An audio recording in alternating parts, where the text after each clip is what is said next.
Broadcasting on our Facebook fan page, The African History Network, and our YouTube channel, Michael Imhotep. So welcome to those watching us on social media. It is Sunday, July 10th, 2022, and we are live. It's good to be back live doing the African History Network show after a few weeks off. Juneteenth was huge for me. I spoke at 3 different locations. I did media interviews. I was on the Tammy Mack Late Show on the Fox Soul TV network. Probably next week, they sent me the video of the show. Probably next week, I'll share some of that with you. On today's show, towards the end of the show, I'm going to share an excerpt of the presentation I did out of Inkster, Michigan that blew people away. Okay, so on today's show, once again, we'll talk about the new development in the Emmett Till code case, the arrest warrant that we told you about a few weeks ago. A few weeks ago, it was about maybe 2 or 3 months ago, that we found out this arrest warrant actually existed but was never executed. Okay, 1955 arrest warrant for Carolyn Bryant Donham. It has been found. Okay, and now you have activists who and Emmett Till's family members.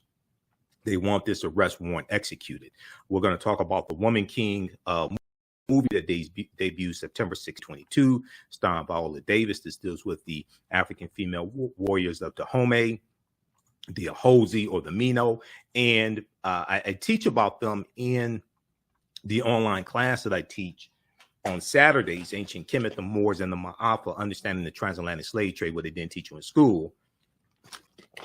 And one of the reasons why I teach about them is because the African female warriors that we see depicted in the film Black Panther, the Dora Milaje. The Dora Milaje means the adored ones. The female warriors from Dahomey were the real life inspiration for the Dora Milaje that we see in Black Panther and in the Black Panther comic book. This from. Okay, so all of this is connected. There was an article that I posted on our Facebook fan page, The African History Network, today from TheAHNShow that deals with Black Panther 2 that comes out in November. Name of this article, Black Panther 2 will reportedly make big waves this month. Okay, check out that article also. And we're coming up here on a break. Call-in numbers 313-778-7600, 313-778-7600 is the call-in number. If you have a question or comment, we are live. It is Sunday, July 10th, 2022, the African History Network show. You can give us a call. We know Joe Biden did an executive order to deal with the Supreme Court overturning Roe versus Wade. We'll talk about that as well. I was on Roland Martin Unfiltered on Friday, and I'm going to share a segment with you dealing with that. And we have a lot more for you on today's show. We're coming up on a break. Listen to the African History Network show. I'm Michael Imhotep. We'll be back in a few minutes. Welcome back to the African History Network show right here on 910 AM Superstation, the Future Radio. I'm your host, Michael Imhotep. It is Sunday, July 10th, 2022, and we are live. Hope everybody's doing well. Visit our new website, TheAFricanHistoryNetwork.com, TheAFricanHistoryNetwork.com. I spent a lot of time building a new website. We're making some updates as well. We're about to get to the story dealing with Emmett Till as well and updating the story. But we have a 72-hour weekend sale going on. It's running through, actually, it's going to run till Tuesday, July 12th. You get 30% off of orders of $100 or more for DVD lectures and digital downloads from lectures, my lectures, and a few others. At TheAfricanHistoryNetwork.com. Use pro HN30 off July. It's right at the right on our homepage. It excludes online classes, and we have a special edition of my Saturday class. We're going to do it Tuesday, July 12th, 7 p.m. to 9 p.m. Ancient Kemet, Moors, and the Ma'afa, Understanding the Transatlantic Slave Trade, what they didn't teach you in school. We have a special edition of that coming up Tuesday. You can still register for that class. It's on sale, $60. We'll give you some more information about that as well. All right, now on the African History Network show, we focus on educating, empowering, and inspiring people of African descent throughout the diaspora and around the world, because right now it's corrects wrong behavior. What you do for yourself, what you do to yourself, and what you allow other people to do to you and get away with is based upon what you think about yourself. What you think about yourself is based upon what you have been taught about yourself. What you've been taught about yourself is based upon everything you've read, heard, and seen about yourself. So when you control the radius of a man's thoughts, you can control the circumference of his or her actions, because the mind can't do or teach what it doesn't know. Now, we deal with a number of different topics here on the African History Network show. We deal with current events in history and politics, education, economic empowerment, entrepreneurship, relationships, love, sex, health issues, and much, much more. Sign up for our email newsletter. Text the word Kemet, K-E-M-E-T, to 22828. To sign up for our email newsletter, text the word Kemet, K-E-M-E-T, to 22828 to sign up for our email newsletter. Also visit our new website, TheAHNShow.com, TheAHNShow.com, to sign up for the email newsletter there as well. Okay, I want to jump into this first story here. And this is an update to a story that we did a few months ago. All right. And this is dealing with the cold case of Emmett Till, the murder of Emmett Till. Now, we know that the Department of Justice, I think it was late 2021, the Department of Justice closed out an investigation that they opened because of allegations made by Professor Timothy Tyson in his book that came out in 2017, The Blood of Emmett Till. Okay. And we talked about that here on this show as well. And we dealt with the holes in his argument in saying that Carolyn Bryant Donham recanted her testimony, etc. We'll get to that in just a minute. But this article here from NBC News, Emmett Till's family again calls for woman's arrest after the discovery of a 1955 warrant. Okay. And we're going to the phone lines in just a minute. So Norm, hold the line. Again, the calling number is 313-778-7600, 337-778-7600 is the calling number if you have a question or comment. Now, the document dated August 29th, 1955, which was the day after Emmett Till was murdered. He was murdered August 28th, 1955. The document dated August 29th, 1955 was found last month, June 2022, inside a box in the basement of a Mississippi courthouse. Now, here's a picture of Carolyn Bryant Donham on the left with Juanita Millam, the wives of Roy Bryant and J.W. Millam, the two men that murdered Emmett Till. We know they were found not guilty in a courtroom. They had an all-white jury, but a few months after the trial, they admitted to killing Emmett Till in an interview for Look magazine, and they were paid $4,000 for the interview. So here the two women are. They were in the offices of their husband's attorneys, their husband's lawyer in Sumner, Mississippi, September 30th, 1955. Okay, the men were later acquitted in the kidnapping and the murder of Emmett Till. Now, one of the things that makes this case complicated, as I've said before, is that all the witnesses are dead. Okay, so when you go to court, where your witnesses.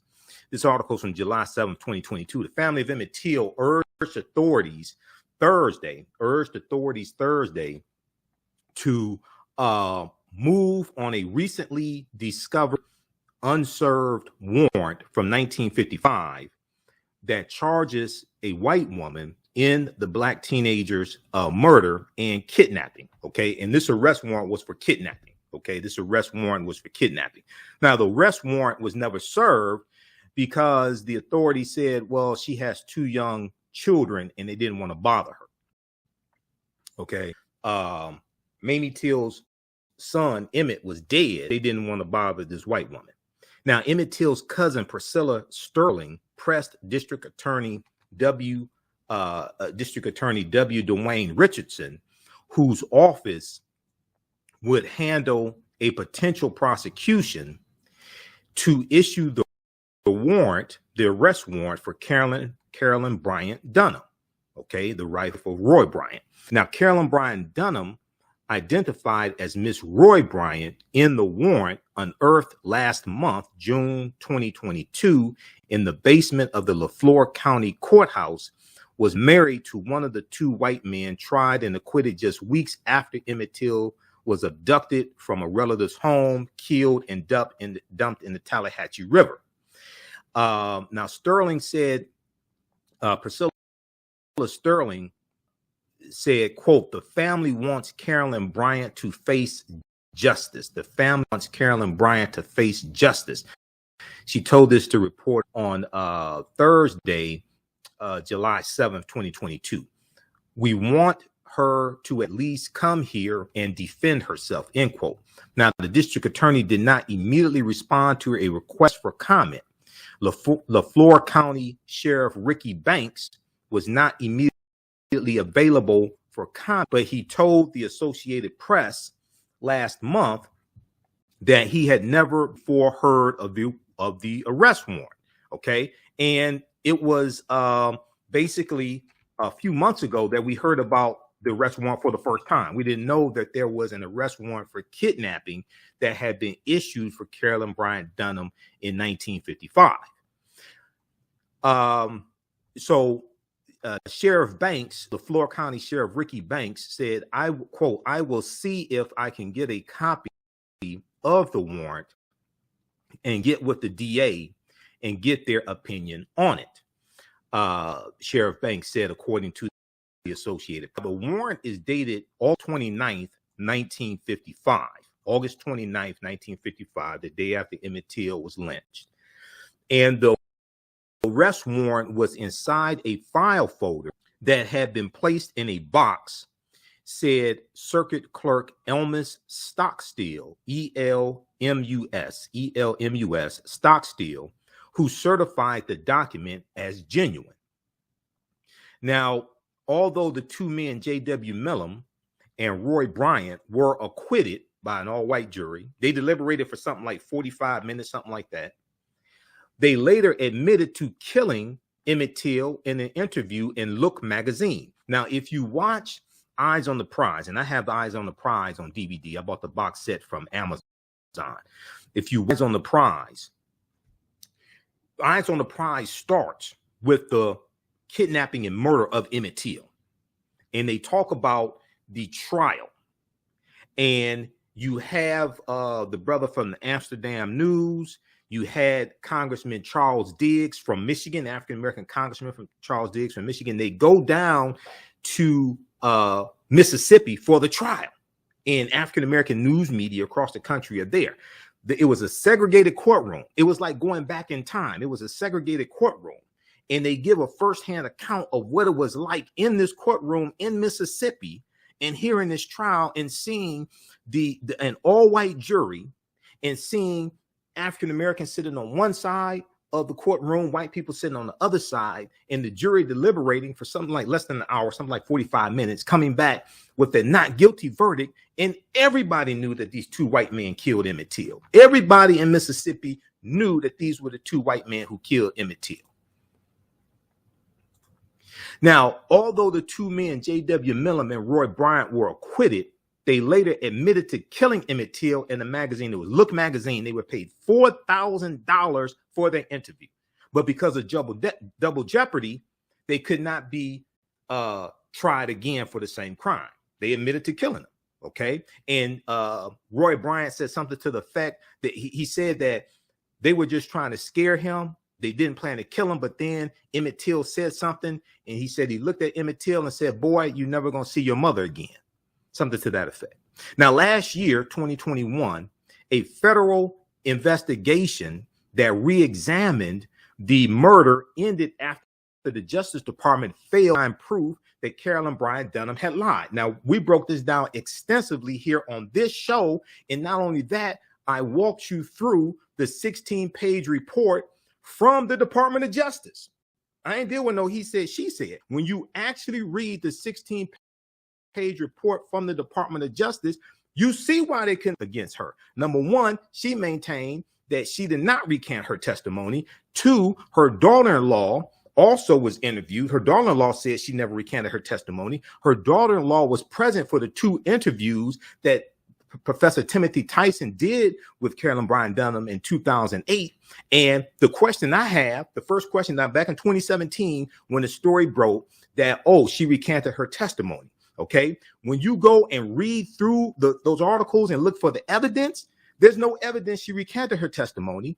And the question I have is, if Professor Timothy Tyson interviewed Carolyn Bryant Donham in 2008 twice, and she recanted her testimony, why did you wait to 2017 to say something about it about a month before your book called The Blood of Emmett Till was coming out? If you had smoking gun evidence that she recanted her testimony, why did you not go to the authorities? Why did you wait 9 years to say something? We're going to deal with this on the other side of the break. Proper documentation ends all conversation. We go through and break this stuff down and provide the evidence for you. You listen to the African History Network show right here on 910 AM, the Superstation, the Future Radio. I'm Michael Imhotep. 313-778-7600. 313-778-7600 is the call-in number if you have a question or comment. We'll be back in a few minutes. The work that I do is larger than the fashion industry. It's larger than the art world. And I believe that I was born to bring newness into this world. I'm Kaima McIntyre. I'm 24 years old and I'm an artist. I create everything from paintings to jewelry design, metaphysical jewelry to be specific, and fashion design. The only reason why my prom dress went viral is because people needed it. Within a few days of going viral, Notori Naughton reached out to me and she's like, I saw your dress, can you make me a dress? I was equally as shocked to be asked by a celebrity to design their dress at the age of 17. That's just one person, and the list just continues to go on, to Janet Jackson, to Tyra Banks. It really hits home. That means that the discussion is happening on the grounds in real time.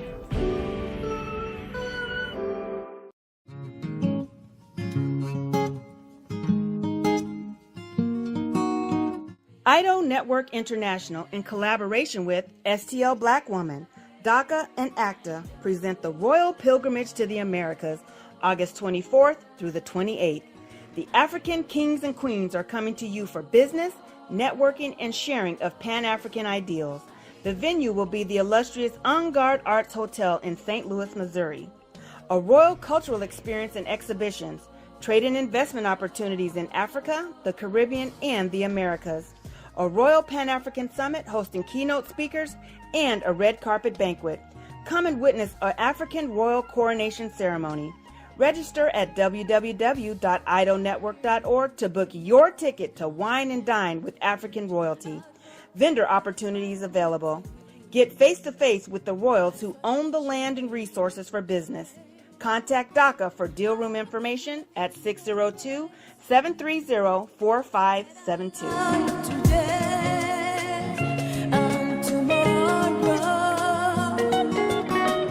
Welcome back to the African History Network show right here on 910 AM, the Superstation, the Future Radio. I'm your host, Brother Michael Imhotep. It is Sunday, July 10th, 2022. We are here live. You can give us a call, 313-778-7600. 313-778-7600 is the call number if you have a question or comment. A few weeks since we've been on live, and we know last weekend the radio station was shut down. It's 4th of July weekend, or what we call the 4th of July as well. I was at a great event that Baba Kafense Chike and Sister Aaron and those the group in the tradition they did over at the Shrine of the Black Madonna. We have the information on our website, TheAHNShow.com. But this was dealing with an alternative, an African-centered alternative to the 4th of July. Okay, it's an African-centered alternative to the 4th of July. And I was there for that, and I was a vendor there as well. So that was a great event.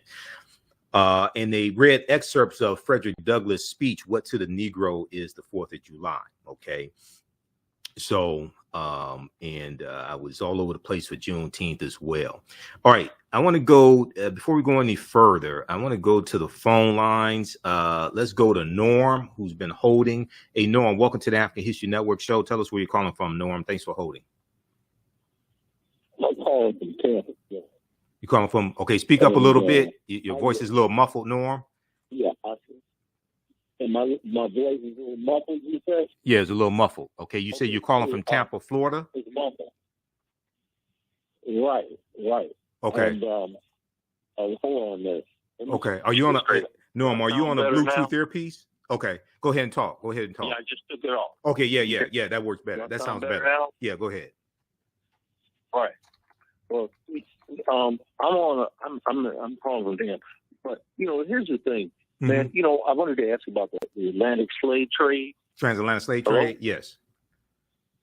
Yeah, the Atlantic. Yeah, but there's a lot of Okay, Norma, you there? You cut out for a minute. come across. Okay, had you come? Can you hear me? Yeah, you cut out for a minute. You I said you can want to hear you ask very about well. it. You said you want to ask about the transatlantic slave trade, and then you cut out for a minute. Go ahead and ask your question.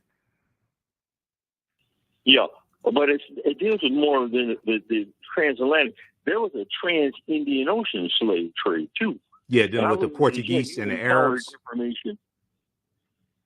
Beg your pardon? Dealing with the Portuguese and the Arabs enslaving African people. Right, and then there's a place out in the Indian Ocean called Jawa Island, where you find people who were of African descent who live there today, and it's an island that the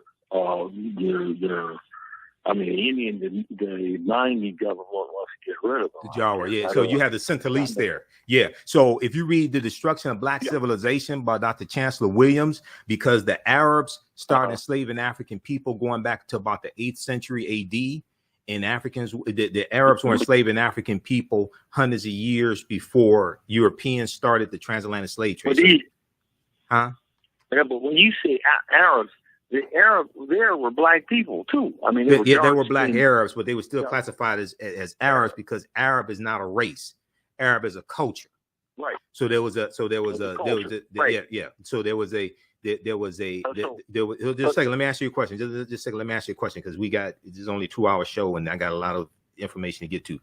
If you read The Destruction of Black Civilization by Dr. Chancellor Williams, he gets into this. When the Arabs conquer Kemet, Egypt, about 642 AD. Okay, and the Arabs are going to engage in a slave trade of African people centuries before what we call the transatlantic slave trade starts in 1441 with the Portuguese going into Mauritania. The Arabs are doing this, and then you're going to have what you call the Indian Ocean slave trade. You're going to have the Arabs working with the Portuguese enslaving Africans also. That portion of that slave trade starts hundreds of years later once the Portuguese get involved in the transatlantic slave trade. The Portuguese are the first ones involved in the transatlantic slave trade. The Spanish are going to be right behind them because Spain and Portugal are right next to each other. But that this is going to take place after, because what sets up the transatlantic slave trade is going to be the Africans known as the Moors taking these teachings from the Nile Valley region of Africa into Europe, bringing Europe out of the Dark Ages, and everything we taught them came back to kick us in the behind. Now you also have a slave trade of Muslims enslaving Christians, including white Christians as well. And you had Muslims of different ethnic groups and races, including some of the Moors, engaged in that slave trade also. Go ahead, and then I got to get to I got to go back to Emmett Till. Okay. The other thing too I wanted to mention to you is that there is a tremendous crisis happening in black healthcare, where black doctors are under attack and stuff, and being arrested disproportionately and being kicked off of Medicare and those sort of things. And you need to read about this, because there was a big Supreme Court decision, just as a 9-zip decision that discussed this, where, particularly black doctors were practicing medicine and they're being called drug dealers and being attacked by the Drug Enforcement Agency. And I've worked closely with that. If you read my blog, you are within the norms.com. You will see that. And one of the fraternity, I know Brother Roland Martin is a member of the Alpha Phi Alpha fraternity. And a lot of Alpha Phi Alpha brothers, very ambitious, have been attacked like this. Just read my blog. You are within What's the name of your blog? What's the name of your blog, Norm? What's the name of your blog? It's called YOUAR within the norms.com. And we've been trying to get to Brother Roland about this. This is major stuff where brothers like who like Surgeons, a guy named Greg Belcher, guys like just in Detroit. There was a case last week where a brother named David Lewis was found not guilty. He and a group of doctors were found not guilty in Detroit federal court, and he was a member of Alpha Phi Alpha fraternity, and and they tried to say they stole $500 million, and the whole thing was a fraudulent deception in order to undermine black health. All right, give us the name of your blog one more time, so people give us the name of your blog one more time, so people can go check it out. YOUARE within the norms.com, and is read all over the world. Okay. And the black doctors, a group of black doctors, are working together to put and expose the deception by our Department of Justice, the so-called Department of Injustice, and DEA, particularly DEA, the criminal organization of the United States. I got it, Norm. Norm, we got to go. Thanks for calling. Call back next Sunday, Norm. There's only a 2-hour show. Thanks for calling. Okay. Thanks for calling, Norm. All right. I want to get back to this Emmett Till story because we're up against a break again. Okay, and when we come back from the break, I want you to hear this segment from the readout Joanne Reed, because Joy interviewed a relative of Emmett Till about this new development. Although the two men, J.W. Millam and Roy Bryant, were acquitted, they later admitted to killing Emmett Till in an interview with Look magazine. Last year in 2021, a federal investigation that re-examined the murder ended after the Justice Department failed to find proof that Carolyn Bryant Donham had lied. Now, we know Emmett Till was 14 years old. He was from Chicago. He's visiting his family in Money, Mississippi, when he entered the store in Money, Mississippi, where Carolyn Bryant Donham, then 21 years old, was working. She accused Emmett Till of making improper advances after he whistled at her, an act considered at the time to be defiance of the South's racist social codes, their segregation. Now, evidence indicates a woman, possibly Carolyn Bryant Donham, identified Emmett Till to the men who later killed him. Now, the problem is you have to prove this in court. You can't go into court and said the witch lied. That's not evidence. You have to prove this in court. Problem is all the witnesses are dead. So how do you prove this? This is the challenge with taking her to court. Now, her arrest warrant was publicized at the time, 1955, but was never served because LaFleur County Sheriff told reporters, the LaFleur County Sheriff at the time in 1955 told reporters he did not want to bother Carolyn Bryant Donham because she had 2 young children. Okay, because she had 2 young children. Imagine that. He didn't want to bother her because she had 2 young children. But Emmett Till is dead. Okay, she had 2 young children to care for. All right, now Carolyn Bryant Donham, who is now in her 80s and was recently living in North Carolina, has not commented publicly on the discovery of the warrant. She could not be reached on Tuesday, July 7th, when this article came out, at phone numbers listed for her. Emmett Till's murder shocked the nation and acted as a catalyst for the civil rights movement. And it really helped galvanize the civil rights movement. The NAACP and Medgar Evers helped to gather witnesses to testify at the trial. We know that also there's a good article. So the class that I teach on Sundays, from the Civil War to the Civil Rights Movement and Black Power, 1865 to 1968, we get deep into this and deal with how the murder of Emmett Till helped to galvanize the civil rights, the modern day civil. We know that there was a meeting that Rosa Parks attended where Dr. T.R.M. Howard was speaking, and this was about the murder of Emmett Till. This was a few days before, I think it was a few days before she refused to give up her seat, December 1st, 1955, on that Cleveland Avenue bus. We know this is going to launch the Montgomery bus boycott and what's known as the modern day civil rights movement. Okay. There's a good article.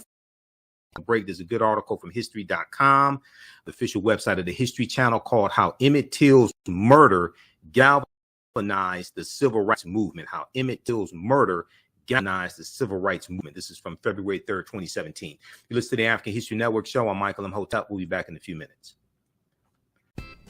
iRedify is a Black-owned digital platform that showcases Black and Brown cultures and people. The books on the platform are written by African-American authors, Afro-Caribbean authors, African authors, and so much more. Kids 14 and under can read ebooks, listen to audiobooks, and complete learning activities. Kids can even write in the books digitally. Get unlimited access to everything on the platform for only $8.99 a month at iRedify.com. Sign up for your membership today.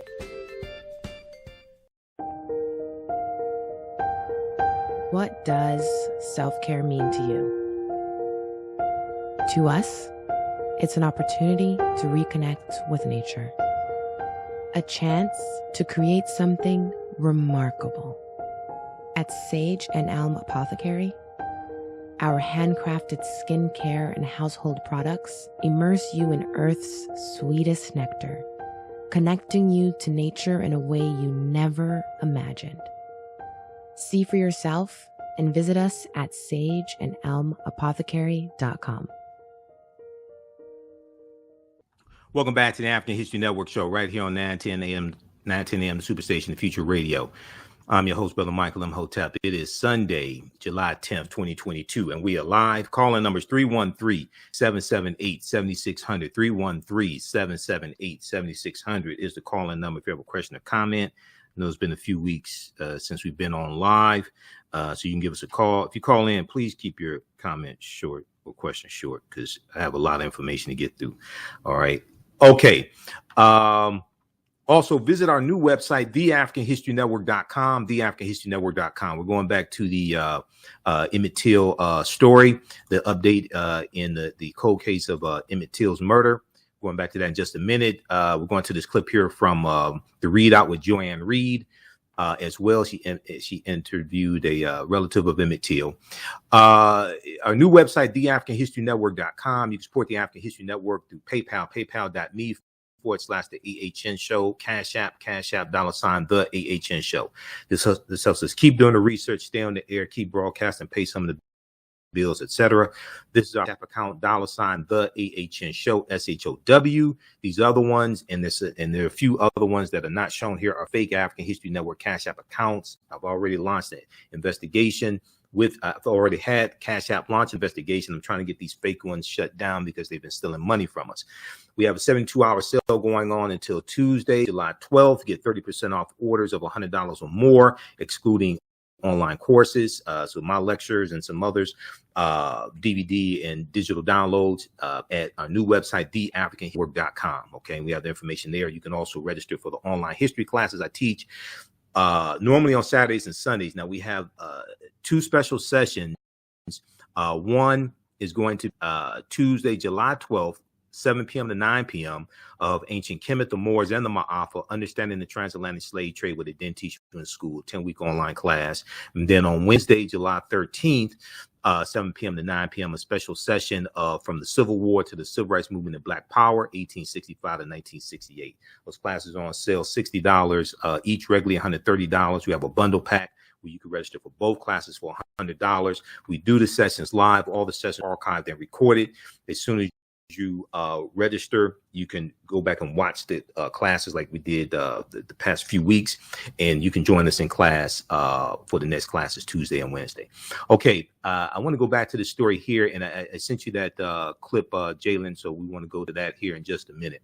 Okay, if we go back to this article here from NBC News, there's a good piece here. This one is this is dealing with the arrest warrant that was found. Okay, the arrest warrant that was found, that was issued August 29th, 1955. Okay. So Emmett Till's murder shocked the nation and acted as a catalyst for the civil rights movement. His mother, Mamie Till Mobley, insisted on an open casket to show the brutality of his killing, and thousands attended his funeral. We know that Jet Magazine showed those images, and it shocked the world also.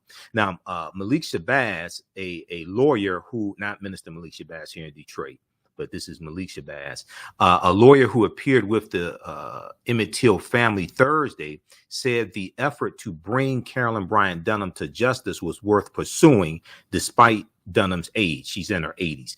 He said Emmett Till never got to make it to 87. Emmett Till never had a day where he could go to a nursing home or whatever, because his life was taken. So check out this article here from NBC News, and there were other articles dealing with this as well. We posted about this on our Facebook fan page, The African History Network. It got thousands of likes and hundreds of comments. Emmett Till's family again calls for a woman's arrest after the discovery of a 1955 warrant. Okay, now I want to go to this clip here. This is from the Readout with Joanne Reed.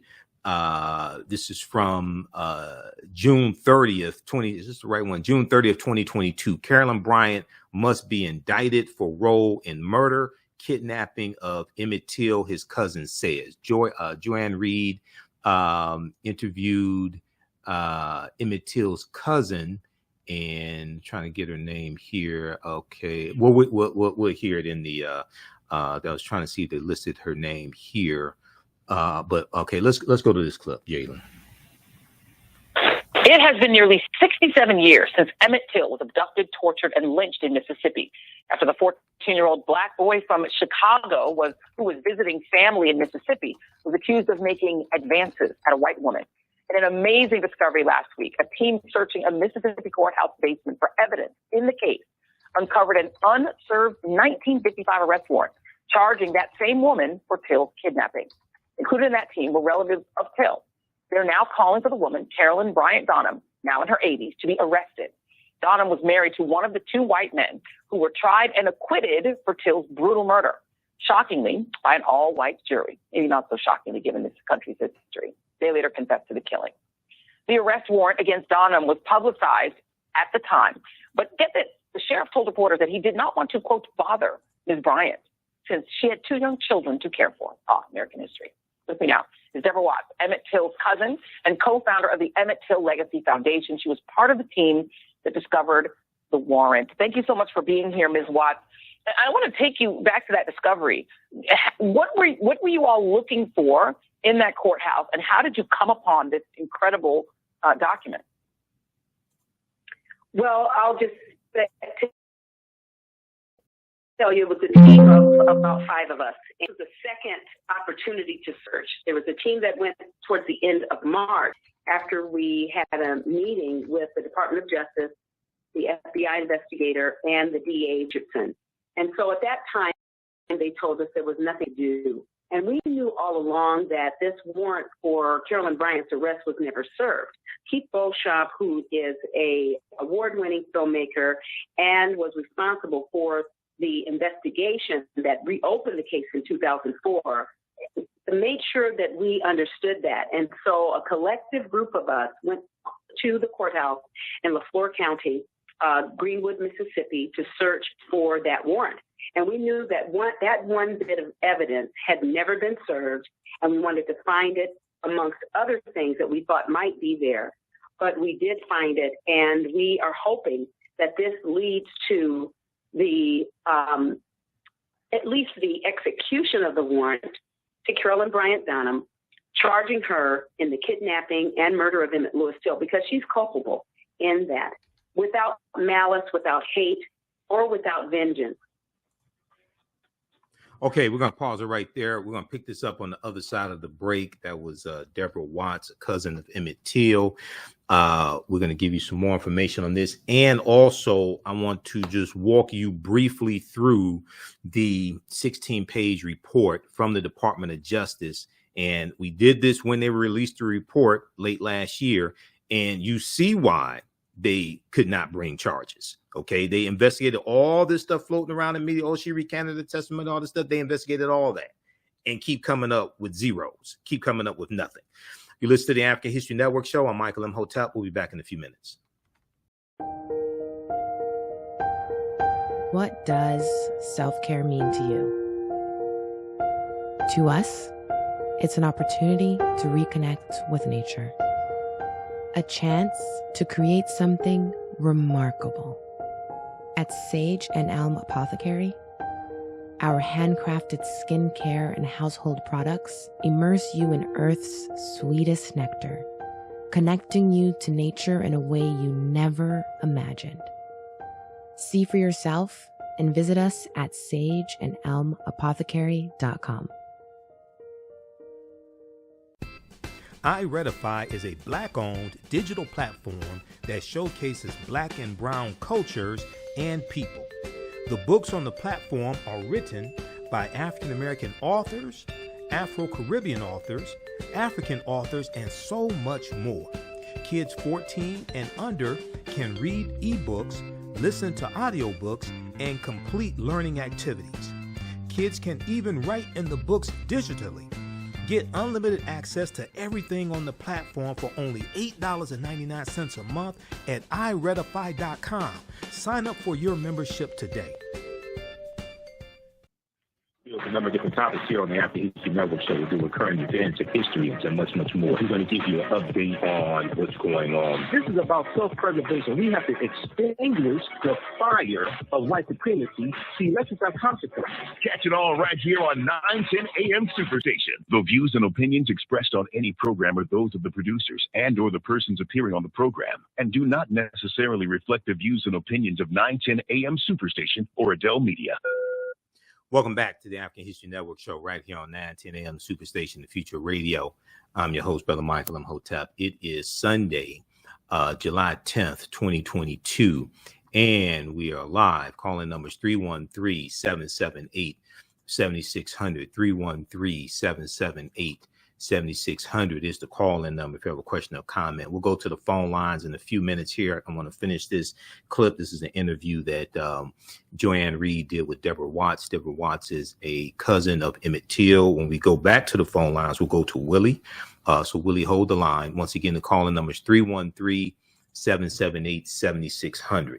Okay, I want to let you know, those in the Detroit area know that Sunday, July 17th, I'll be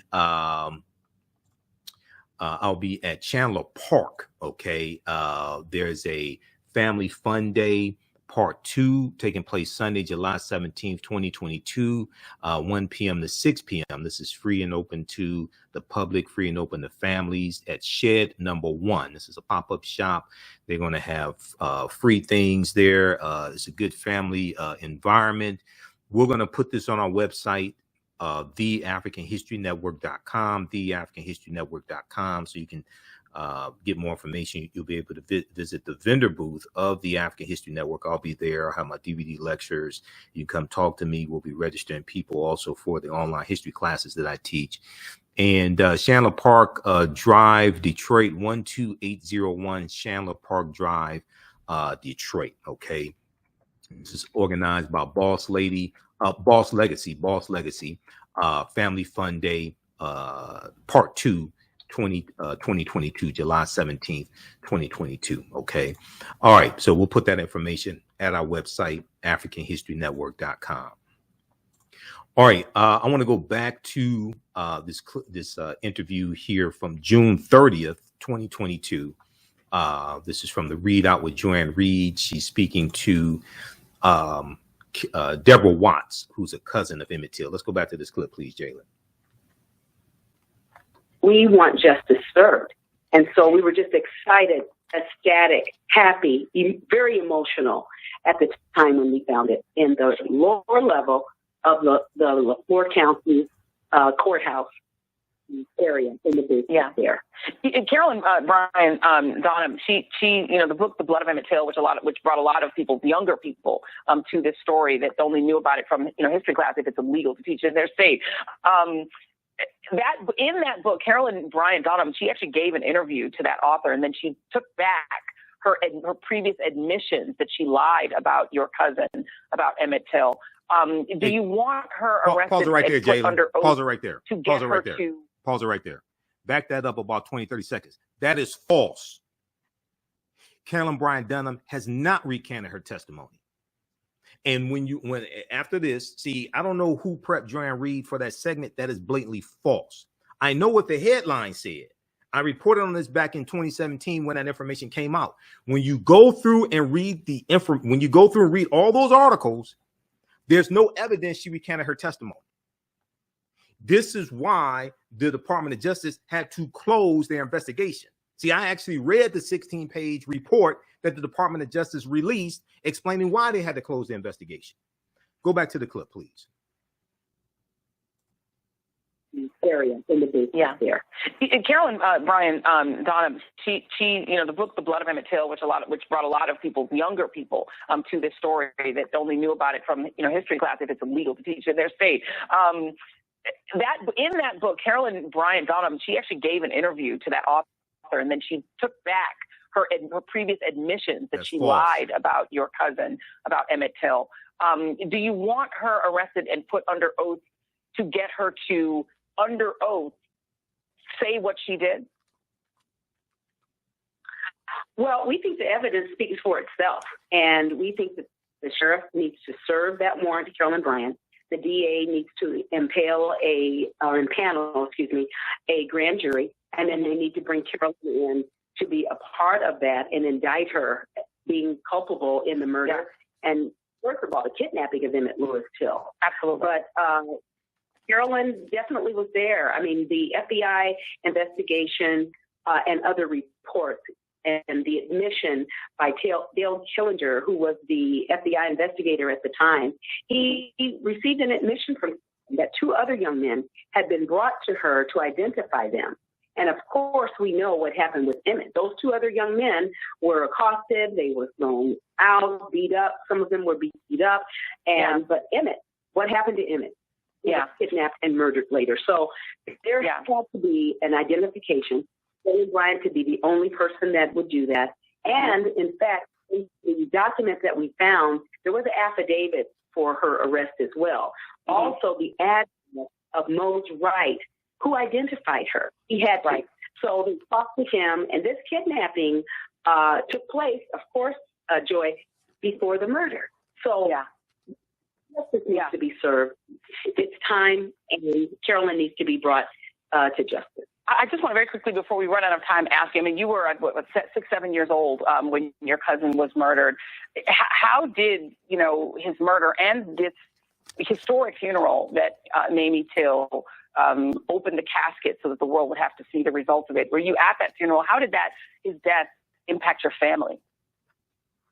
I was not at the funeral. I was actually a toddler at the time, not quite 6, 7 years of age, but I heard about it. When Mamie Till Mobley traveled across the country to speak out along with the NAACP, she came to my hometown, Omaha, Nebraska, and I was able to see a booklet that was created by a photojournalist, Ernest Withers, who identified and photographed, I should say, the trial and that famous photo of Mose Wright pointing at the two murderers. And so I was able to see that and connect the tears, the emotions with Mamie's visit.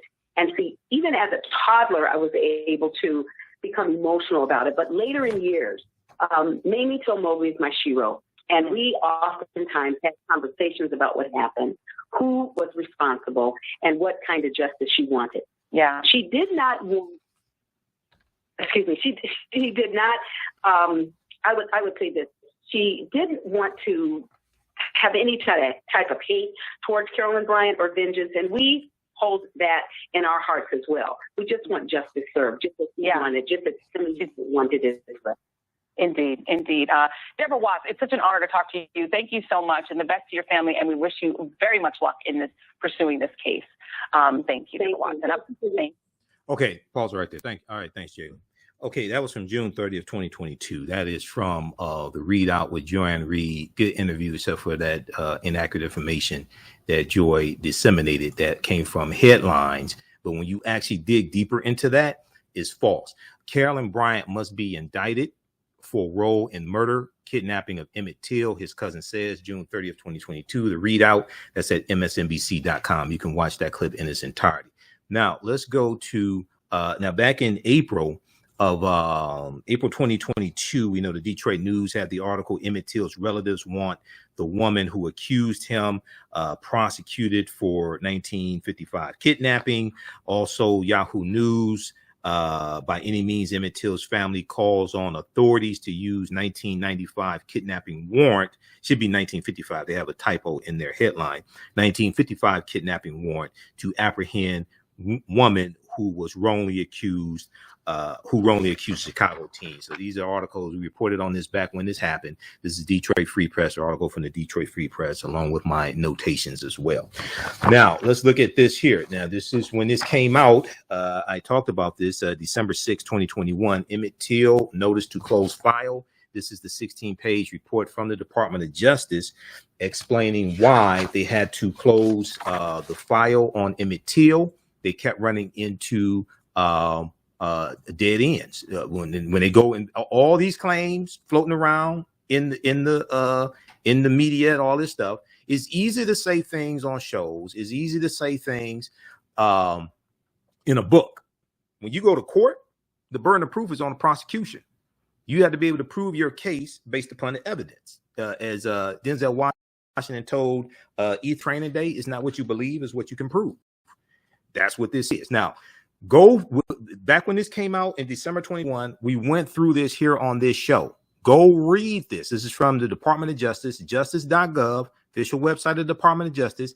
Emmett Till, notice to close file. This is a 16-page report that goes through and breaks down their investigation, what they investigated, all the leads they went through, and what they found, okay, and why they had to close the investigation. I'm going to focus on pages 4 and 5, section D, for the sake of time, because this is only a 2-hour show. Okay, section D starts on, that's A. Okay, should be page 5. Section, let's scroll down here. Yeah, section D starts on page 4. Pages 4 and 5. That's what we're going to focus on. You can read this whole thing in its entirety, but I'm going to focus on section 4 and 5. Okay. Section 4 and 5, starting with section D. They talk about, in section C, they talk about the 2004 federal investigation as well. We broke all this down here on the show when this report came out. Section D, Timothy Tyson's claim, Professor Timothy Tyson, who wrote the book, The Blood of Emmett Till. And when this revelation came out in 2017, we dealt with this here on the African History Network show, and I had a whole lot of questions in that still haven't been answered. Timothy Tyson's claim that Carolyn Bryant Donham recanted her testimony. Okay, now, let's go to this here. Let me increase the size of this. All right. No additional investigations were taken by the federal or state government in the next decade.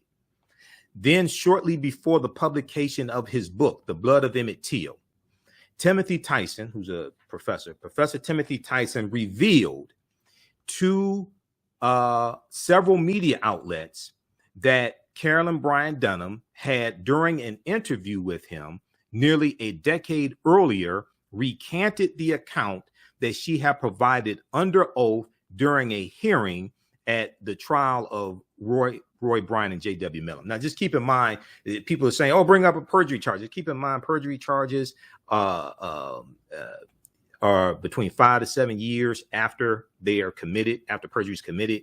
The trial was in 1955. It's past the statute of limitations for the trial. If she gave false statements to the FBI during their investigations, the statute of limitations, I think, is 7 years for that. You can bring up charges on that, but once again, you have to prove it based upon evidence, especially when you go to court. It's based upon evidence. It's not what people say on TV shows.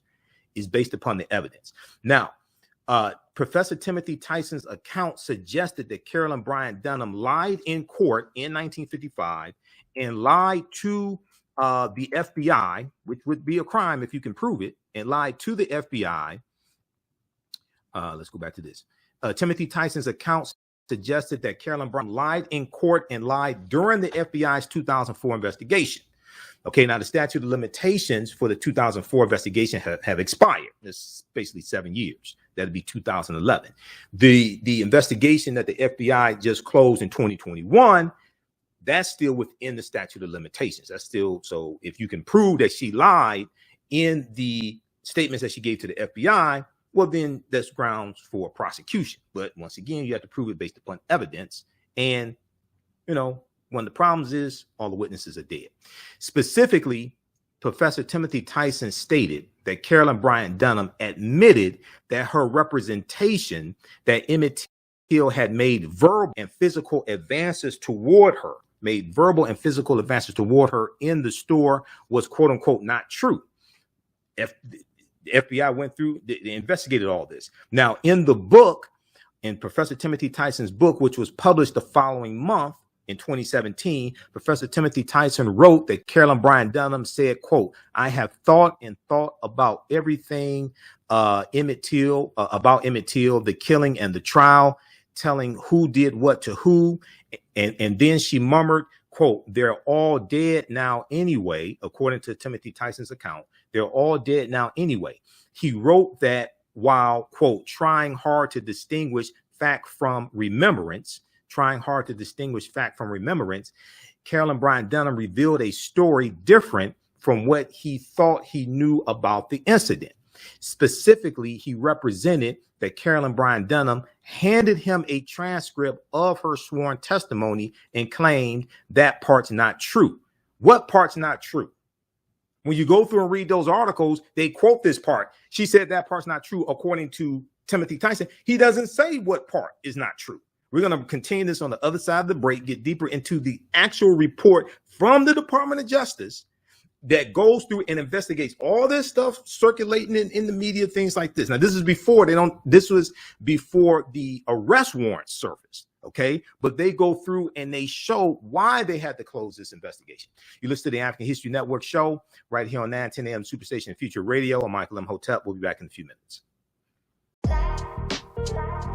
STEM Forward, helping our community find their place in the emerging fields of science, technology, engineering, and mathematics. Join us for our monthly live stream on our website, stemforwardedu.org. Watch, subscribe, share. Also join our mailing list to stay up to date with STEM resources and opportunities. STEM Forward, the future is now. Watch, subscribe, share.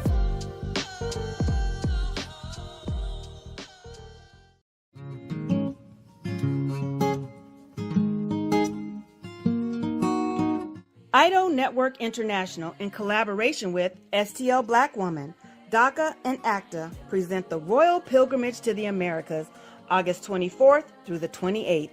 The African kings and queens are coming to you for business, networking, and sharing of Pan-African ideals. The venue will be the illustrious En Garde Arts Hotel in St. Louis, Missouri. A royal cultural experience and exhibitions, trade and investment opportunities in Africa, the Caribbean, and the Americas. A Royal Pan-African Summit hosting keynote speakers, and a red carpet banquet. Come and witness an African royal coronation ceremony. Register at www.idonetwork.org to book your ticket to wine and dine with African royalty. Vendor opportunities available. Get face-to-face with the royals who own the land and resources for business. Contact DACA for deal room information at 602-730-4572.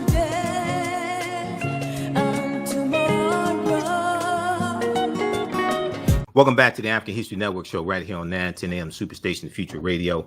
I'm your host, Brother Michael Imhotep. It is Sunday, July 10th, 2022. Calling numbers 313-778-7600. 313-778-7600 is the calling number if you have a question or comment. I'm going to get through some more of this actual report from the Department of Justice dealing with their investigation into the allegations that Carolyn Bryant Donham recanted her testimony as told by Professor Timothy Tyson in his book, The Blood of Emmett Till. Then we're going to go to the phone lines. We'll go to Willie. Willie, hold the line, okay? And once again, it's important for us to read. In 2017, when this story came out, I read numerous articles on this, and I read statements by Professor Timothy Tyson, things like this. And I really wasn't convinced, because I'm like, okay, I'm reading the headline. She recanted her testimony. I'm looking at his statements, and I'm looking, okay, what evidence are you citing? There was one statement that he said in some of the articles had it. Oh, and when he did 2 interviews with her, he said she started spilling the beans before he could start recording. He said she was spilling the beans right away. What did she say? Provide your evidence. Because this is what the FBI said. And the FBI said, you gave us 1 recording. You said you had 2. You gave us 1 recording. Professor Timothy Tyson's explanation of what happened to the second recording kept changing. His explanation of, did she actually confess to recanting testimony? His explanation kept changing on that too. Emmett Till noticed to close file. Do I want her brought to justice? Absolutely. But when you go to court, the burden of proof is on the prosecution. Saying the witch lied is not evidence. And her defense attorney will destroy Professor Timothy Tyson on cross-examination. This is from Monday, December 6, 2021. Okay.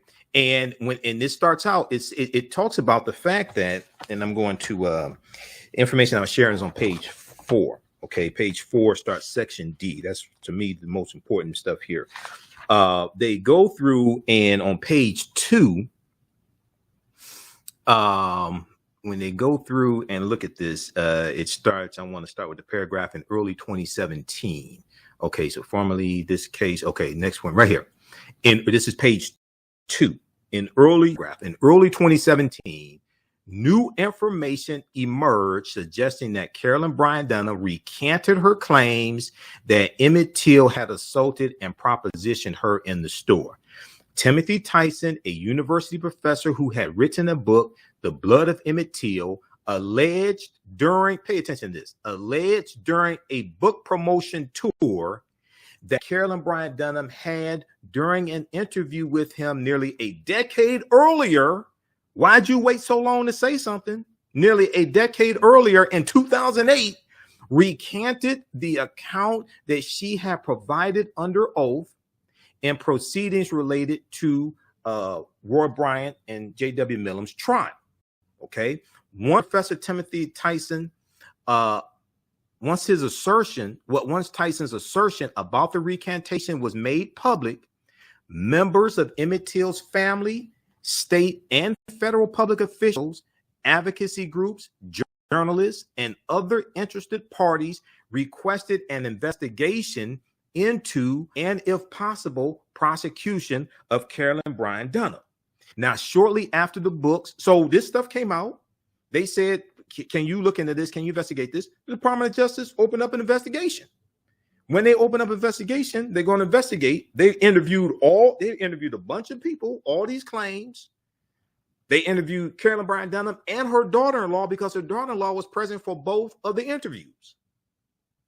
Shortly after the book's publication, The Blood of Emmett Till, in 2017, attorneys in the Department of Justice's Civil Rights Division, the United States Attorney's Office for the Northern District of Mississippi, and the Mississippi District Attorney's Office, 4th District, reopened prior investigations to examine the truthfulness of Professor Timothy Tyson's claim and re-examine the earlier decision to close the case without prosecution, because there was a 2004 investigation. That 2004 investigation was closed. So they're going back looking at the 2004 investigation as well. Specifically, the Department of Justice reviewed its previous determination concerning Carolyn Bryant Donham's culpability in Emmett Till's abduction and murder, and also considered whether new information coming from Professor Timothy Tyson suggested that any other living person complicit in Emmett Till's murder could be identified and potentially prosecuted. Are there any other witnesses we don't know about? Because when you go to court, You're going to need witnesses. You're going to need evidence. You're going to need evidence that will withstand cross-examination by a defense team. The FBI's investigation, although no longer active in 2017, had never been officially closed. For the reasons set forth below, the Department of Justice has concluded, after an exhaustive multi-year review, that it cannot prosecute Carolyn Bryant Donham or any other subjects so there was one and then two, for any federal offense. The department has not uncovered any new evidence that would change its conclusion from its 2004 investigation that it was not able to bring federal charges against Carolyn Bryant Donham in connection with Emmett Till's abduction and murder. Moreover, and as explained more fully below, go read this full 16-page report, because I've read it and we dealt with this on this show back when this came out in December 2021. Moreover, and as explained more fully below, the statute of limitations, which is essentially a deadline for charging someone with a crime, has run on all potential federal crimes that could apply to Emmett Till's abduction and murder, and there is no other potential basis for jurisdiction. Now, I checked Mississippi state law. There is no statute of limitations for kidnapping. There is no limitations for kidnapping, as well as federal law. There is no statute of limitations for kidnapping as well. So the arrest warrant is still valid because there's no statute of limitations when it comes to kidnapping in Mississippi or federal, but you're going to need more evidence, and where your witnesses.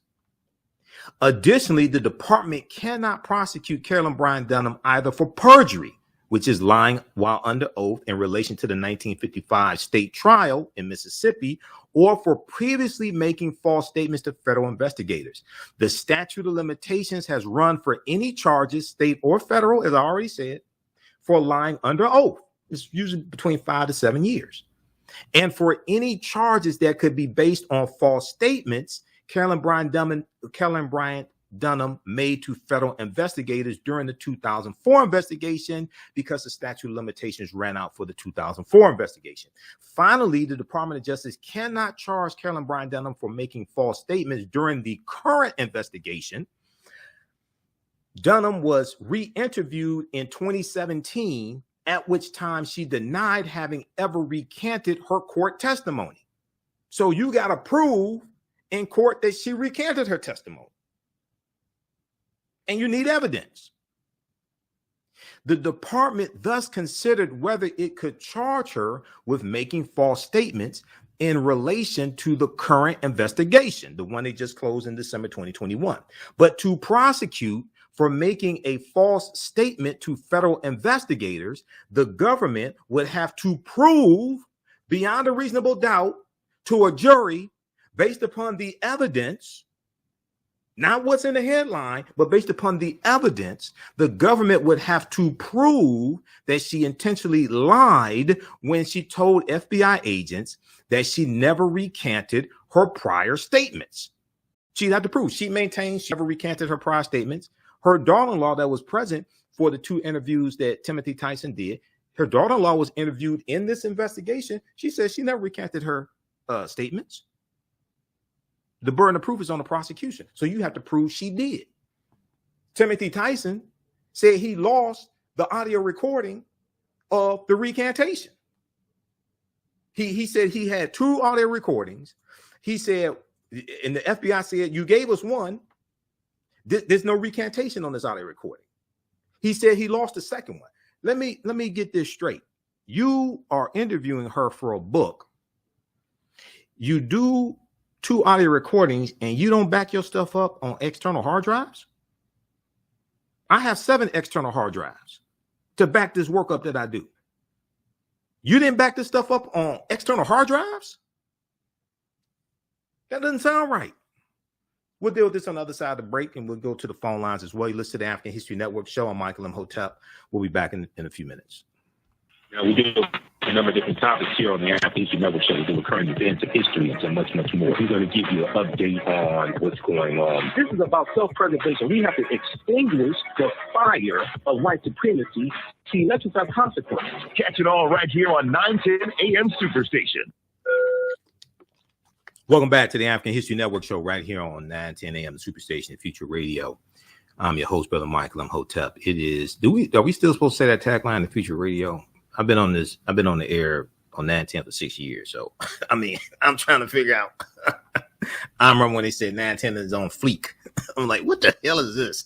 But anyway, Jalen, send me a text message. Is the tagline still the Future Radio? Let me know what the tagline is. I don't remember, man. Back to the Future, whatever. I don't know. But anyway.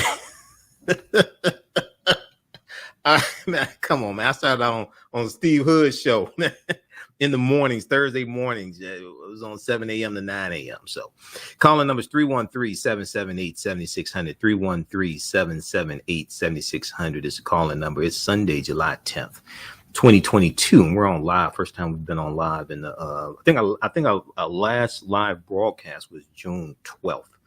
I was extremely busy for Juneteenth, so I couldn't do the show, and the station was shut down last weekend for the 4th of July, as well. That's what Dr. Shaka Musa Shango called it, who wrote the book African People and European Holidays and Mental Genocide. He called it the 4th of July. The other people call it the 4th of July. These two books here, book 1 and book 2, African People and European Holidays and Mental Genocide, but Dr. Shaka Musa Shango, which deals with the history of these various European holidays we've been taught to celebrate. You can celebrate them if you want to, but you should at least know the history behind what it is that you're celebrating. Because if you understand the history behind what it is that you're celebrating, it will probably change. If you decide to keep celebrating these European holidays, it will probably change how you engage in them, how you celebrate them. Okay. All right. So right before the break, we were going through breaking this down once again, as we did in December when I was on 6 days a week. And now, once you keep in mind, we're just doing our show Sundays, 9 p.m. to 11 p.m. Eastern Standard Time, because it was a financial strain for me to do the show 6 days a week. It's a lot of work and a lot of research, things like this, and I just can't do it.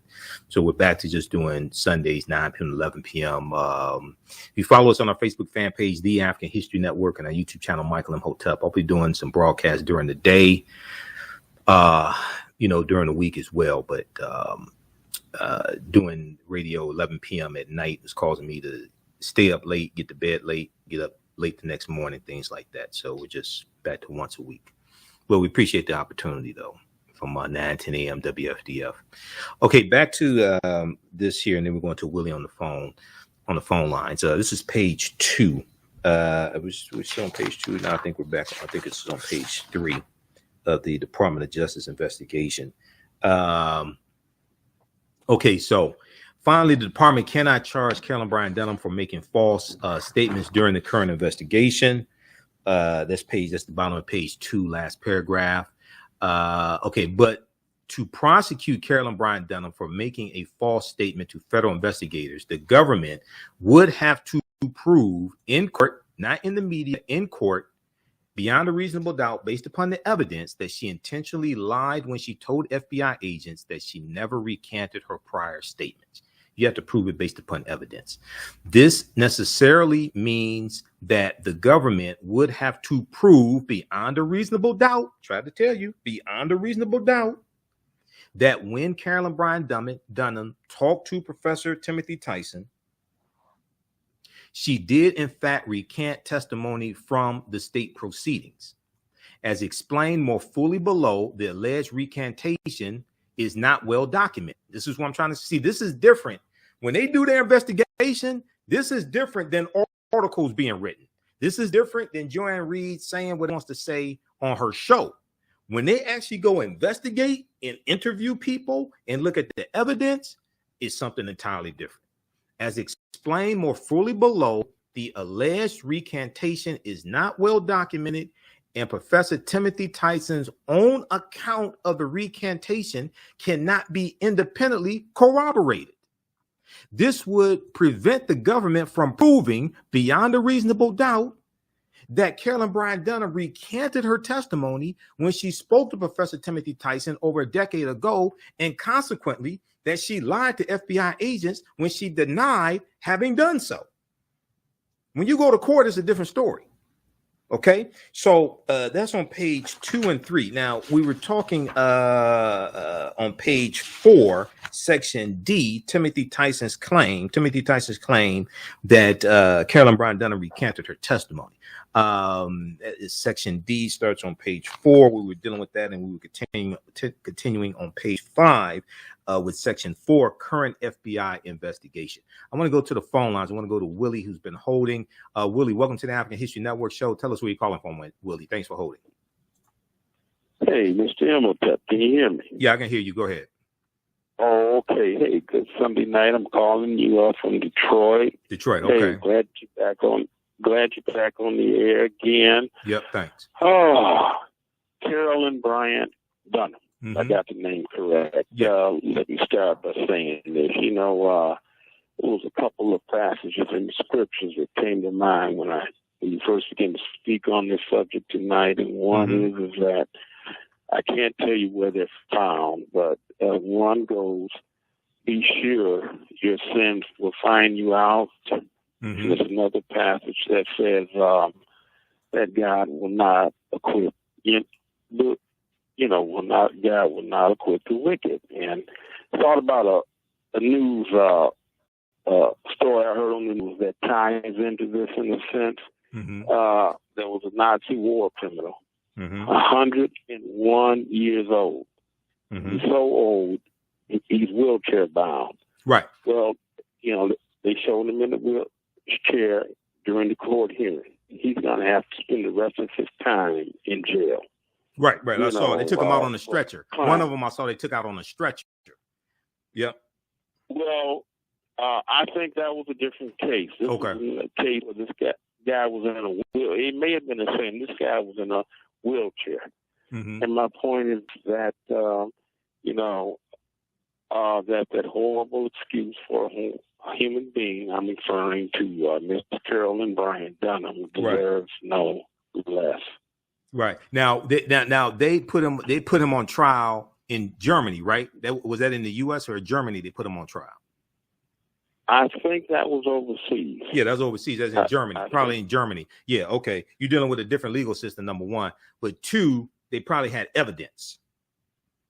Okay. See that's different. You do if it's overseas, you're dealing with a different legal system, different standard, but also they probably had evidence to prove that he was involved in killing Jews and others, the Romanians, things like this. They had evidence. Okay. Go ahead quickly because we're up against a break. Go ahead quickly. Okay, but what I was saying, though, the fact of it is, this man and Miss Bryant both are elderly, and whatever, and their crimes, their sins from the past have finally caught up with them. That's the point that I'm making. Right. Okay. So. Okay. All right, Willie. Hey, good that you're back on there. All right. Thanks for calling. Good information. Thanks for calling, Willie. Okay. All right. Now, very quickly here because we were almost out of time. Okay, this is section D. This is page, I think we're page 4. The current investigation was designed to identify evidence corroborating author Timothy Tyson's claim that Carolyn Bryant Donham recanted her 1955 testimony, and where there was additional evidence identifying 1, previously unknown information of Carolyn Bryant Donham having been complicit in Emmett Till's abduction and murder, 2, any previously unknown living subject, and 3, a basis to support any other federal or state charges. And re-examining these issues. Now, keep in mind, this investigation was closed before we found out that there was the arrest warrant from August 29th, 1955, and before the arrest warrant was found. Okay, because we got the news in April of 2022 about this arrest warrant that was never served. In re-examining arrest warrant for kidnapping for Carolyn Bryant Donham that was never served. In re-examining these issues, the FBI interviewed Carolyn Bryant Donham, Timothy Tyson, and persons close to or associated with them. In addition, the government also re-interviewed the last of, I'm not sure, I think that may have been Emmett Till's cousin, the last surviving member of the group of young men who accompanied Emmett Till to the grocery store. grocery and meat market, and who was present when Emmett Till was abducted from his relative's home. I think that was Simeon Wright. The FBI also obtained and reviewed other relevant documents, conducted forensic computer analysis, and consulted with case agents familiar with the earlier investigation. The FBI quickly identified a significant obstacle in this investigation. Professor Timothy Tyson conducted 2 separate interviews with Donham and recorded and transcribed both. However, the key statements that Carolyn Bryant Donham reportedly made to him, recanting her previous testimony, were neither recorded nor transcribed. So the smoking gun evidence that Professor Timothy Tyson said he had, there's no evidence of the smoking gun evidence. The key statements, because the FBI went and investigated all this. Okay, these are the claims in the media. These are the claims floating around. We're going to investigate this. The statements that Carolyn Bryant Donham reportedly made to Professor Timothy Tyson, recanting his previous testimony, her previous testimony, were neither recorded nor transcribed. The FBI learned that Professor Timothy Tyson had lost one of the recordings. You didn't back this stuff up on external hard drives. I have 7 external hard drives to back up the work that I do. You didn't back this stuff up. Didn't Juvenile tell you back that thing up? You didn't back up your recordings on external hard drives. Okay. The FBI learned that Professor Timothy Tyson had lost one of the recordings, the one during which Carolyn Bryant Donham reportedly recanted her earlier statements and sworn testimony. Moreover, Professor Timothy Tyson, now this is extremely important, because her defense attorneys would destroy Professor Timothy Tyson on cross-examination on the witness stand in a trial.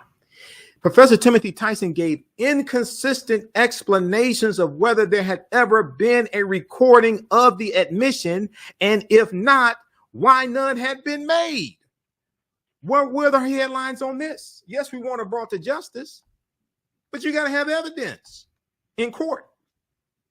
You have to have evidence. Professor Timothy Tyson also gave differing accounts as to when Carolyn Bryant Donham made the recantation, and Professor Timothy Tyson told investigators that although Carolyn Bryant Donham did not specifically identify any part of her testimony as untrue, he understood from the context of their conversation that she was referring to her allegation that Emmett Till had physically accosted her in the store, and that this connection was recorded in his written notes.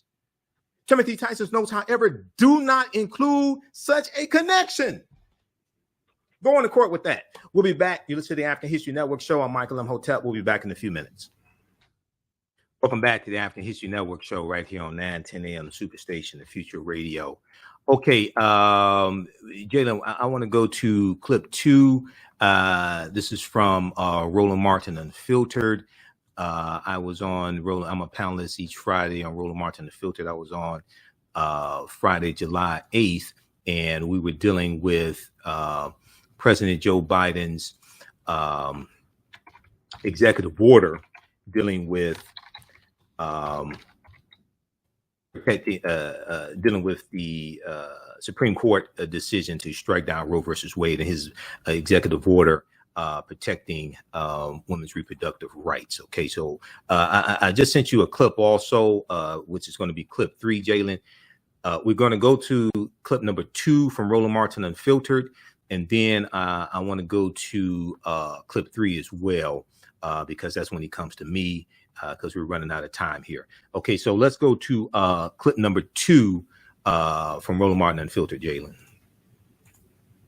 All right, folks, today President Joe Biden signed an executive order to protect abortion rights for Americans. 2 weeks ago, the Supreme Court ended a woman's constitutional right to make her decisions about her body. Biden's order calls for the Department of Health and Human Services to submit a status report and create an interagency committee on abortion. It also expands access to contraception, provides free legal representation for abortion providers and those seeking abortions, and has additional protections for reproductive health care data. Now, the president urged Americans to get out and vote to prevent their rights from being taken away. It's about a deep, long-seating antipathy toward Roe and the broader right to privacy. As the justice wrote in their dissent, and I quote, "The majority has overruled Roe and Casey for one and only one reason, because it has always despised them, and now it has the votes to discard them," end of quote. So what we're witnessing wasn't a constitutional judgment. It was an exercise in raw political power. On the day the Dobbs decision came down, I immediately announced what I would do, but I also made it clear, based on the reasoning of the court, there is no constitutional right to choose. The only way to fulfill and restore that right for women in this country is by voting, by exercising the power at the ballot box. Let me explain. We need 2 additional pro-choice senators and a pro-choice House to codify Roe as federal law. Your vote can make that a reality.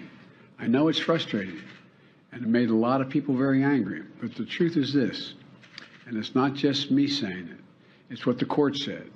When you read the decision, the court has made clear it will not protect the rights of women, period.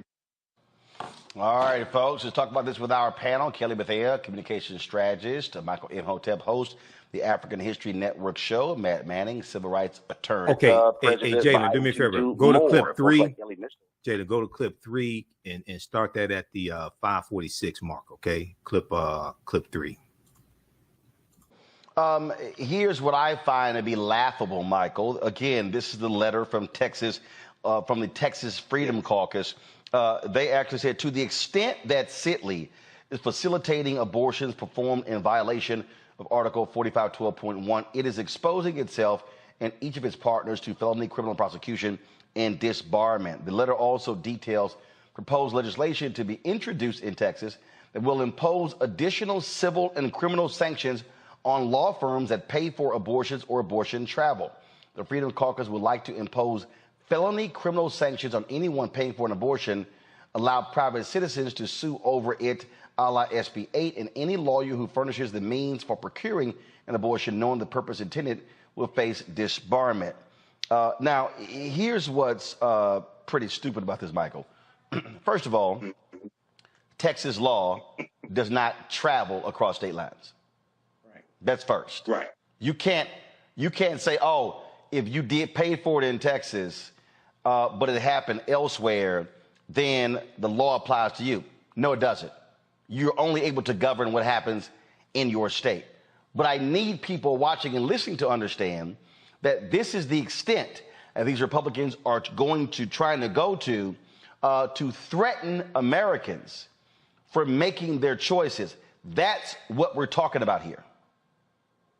Yeah, Roland, you know, this is so crazy because when it came to being able to not wear masks, they wanted freedom, okay? When it comes to Second Amendment rights, they want freedom. But when it comes to women having autonomy over their body, all of a sudden now they don't want freedom, okay? So this is what Biden is dealing with. The executive order was good. It came within 2 weeks of the ruling from the U.S. Supreme Court. I know that people say that there's more that can be done, things like this, but when it comes to doing abortions on federal property, okay, well, if that takes place within Texas, then you're still dealing with all these lawsuits and you're still dealing with this legal backlash because it took place in Texas. I know it's on federal property. So, you know, there may be another portion possibly of an executive order coming. This is a good first step, but it has to be codified by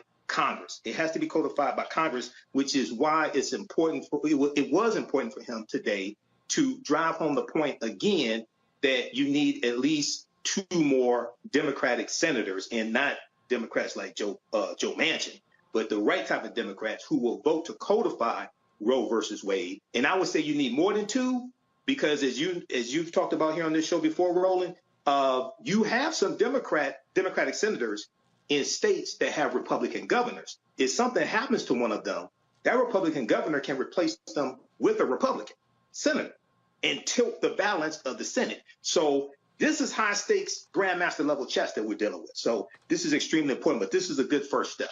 Melanie Campbell, Black Women's Roundtable, your assessment of this executive order signed by President Biden today, does it go far enough?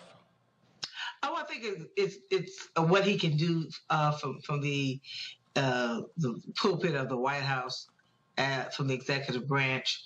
Truly, what we have to have is a legislative remedy that's going to be systemic. Can he do more? Yes, I think that they'll continue to push it. I think it's very important that he stated that it was important that folks also vote and try to do what they use the power of the vote, even in the midst of the challenges we face, of course, with this election cycle, because we won't be able to codify Roe v. Wade without Congress acting. And the Senate is up, the House is up, and as well as many states. And even as you try to figure out how to roll this back, there are so many governor's races and state legislative races that are also up this year. So I think it's really important. I think also what was important is that they were going to use the Department of Justice that would try to protect people who may end up being charged for driving across state lines. Some of those very nuanced things. The sisters that I work with and support, like Sister Song and others, really talk about the concern about the criminalization of women as they seek reproductive health care services when they're in states. So I think that's going to be really important as we work to fight the political battle. We also worry to make sure we protect folks from being over-criminalized. What we're now, one of the things, Melanie, that Biden said is that Republicans greatly underestimate the power of women. He believes that this Supreme Court decision is going to be a boon for Democrats, and it is going to really hurt Republicans in November. Agree, disagree? I think I partially agree.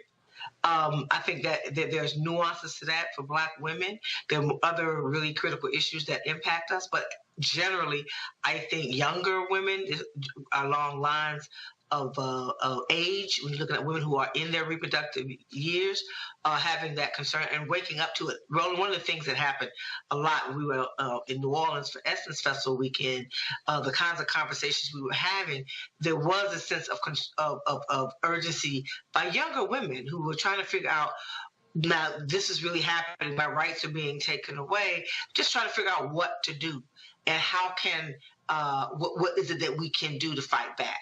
And so I think that, so I heard a lot of that over the course of the weekend, the issue around our rights and freedoms, whether we're talking about voting rights or reproductive rights. I think the connection to understand that all of our rights and freedoms are under attack or in a situation where they're going to continue to erode rights and freedoms for all of us. And so I think that it will have a role. I think it was seismic.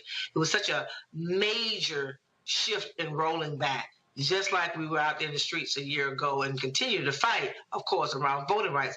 I think the timing of it is on people's minds when people would normally be thinking about just going to the beach, quite frankly. They're worried about whether or not if something happens, I need to get an abortion, or I may be in a hospital, or I may have to have those kind of reproductive services to save my life or a family member's life. So it's out there in the ecosystem, and the folks that are showing up, the very first day, Deborah Scott with Georgia Stand Up, who we partnered with around Black Women's Roundtable, within that hour of that decision, her young people who are interns for her for the summer said, we want to go out here and do something. So they were out there in front of the Georgia State House protesting. So when you think about the response, I think it will have an effect. That really is the fundamental question, Kelly. You hear Biden talking about vote, vote, vote. We know 53% of white women voted for Donald Trump in 2016. They came out to support him again in 2020. And so if that's the case, was Biden saying correct? Because the reality is the largest group of voters in America are white voters. I still feel like Biden, in a way, is in this, USA Wonderland where everything is kind of sort of off balance right now, that it'll get better. Meanwhile, the rest of America is like, no, this is what it is right now.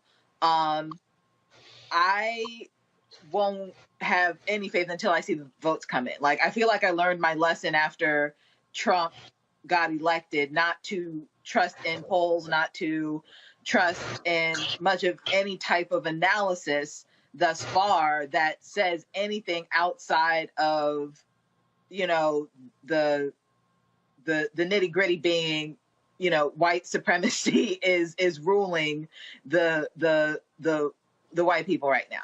I don't know. Like, I wish that he would get on board with, you know, just kind of not being as bipartisan as he is and just getting done what needs to be done. But like I said, we'll see. Look, Matt, bottom line is this here. White women are going to vote like the way they did in 2016, 2020.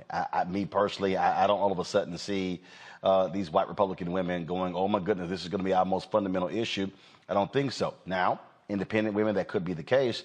So the reality, what I keep saying is you're going to have to see Black and Latino and Asian turnout at a much higher rate. But when it comes to Latinas, you got to factor in the stronghold of the Catholic Church when it comes to their perspective on abortion. I think that's correct, Roland, but I think what remains to be seen is the effect of all of the single issue voters who voted Republican for so long because they were so incensed or otherwise energized around abortion. I do wonder what the aggregate effect of that will be. But to your point, obviously, we need more people voting, non-white people voting in mass to make sure that the correct things happen going forward. And one thing I wanted to add that I didn't mention before is I do think that Mr. Biden has a good opportunity to test the bounds of federalism here, because the real fallout of Roe v. Wade is it goes back to the states, right? And you have a patchwork of state policy. So I think one of the things that the federal government can do here is really push those bounds of federalism, because I think Michael alluded to the point earlier, you know, if something were happening on federal land in the state of Texas might try to fight it, but I don't think that the state of Texas would have supremacy over that federal action. So I think that is one place that they can continue to build on not only these protections, but maybe affording the actual right to people despite it being taken away via this new ruling. Michael. Yeah, Roland, you know, Biden got 81 million votes 2020. 61% of his votes came from white people. That was 49 million votes. 20% came from African Americans. That was 16.9 million votes. The intensity right now, and it's going to continue, I think, as we hear, just like there was a story today that MSNBC ran dealing with how one of the drugs that's used to treat cancer is also used to treat for women use it when they've had miscarriages, and how this can be also a drug that gets banned. This is the next step of this. It's not going to stop here, okay? So if you look out in the streets, people are not marching in the streets because of inflation. They're not marching in the streets because of high gas prices.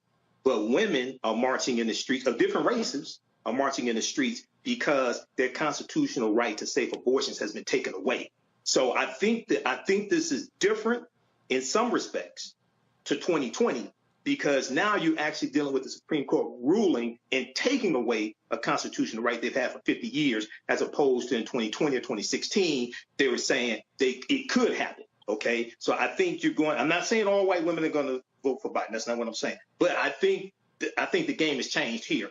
And this is an opportunity for Democrats and others who see this as wrong to galvanize the support and actually turn this into votes for the right type of Democratic candidate. Okay. All right. Everybody visit our new website, TheAHNshow.com, TheAfricanHistoryNetwork.com. Follow us on Facebook, The African History Network. Turn on live notifications so you know when we go live. And Michael Imhotep on YouTube. Turn on live notifications. Read this article here from NBC News. Biden signs executive order to protect abortion access. I'll be at Chandler Park Sunday, July 17th, 1 p.m. to 7 p.m. We'll have that information at our website, TheAfricanHistoryNetwork.com, where I will be. If you want me to do a presentation for your group or organization, email me at AHNShow at AfricanHistoryNetwork.com, AHNShow at AfricanHistoryNetwork.com, or TheAHNShow at gmail.com. We have the information at our website. Or call me 313-462-0003, 313-462-0003. We're out of time here on 910 AM Superstation WFDF. You can also support us, $ The AHN Show through Cash App and through PayPal, paypal.me/The AHN Show. We'll talk about The Woman King next week, and I'll do a broadcast this week as well about The Woman King movie with Viola Davis. Right now, it's correct wrong behavior. It's not over till we win. Wakanda forever.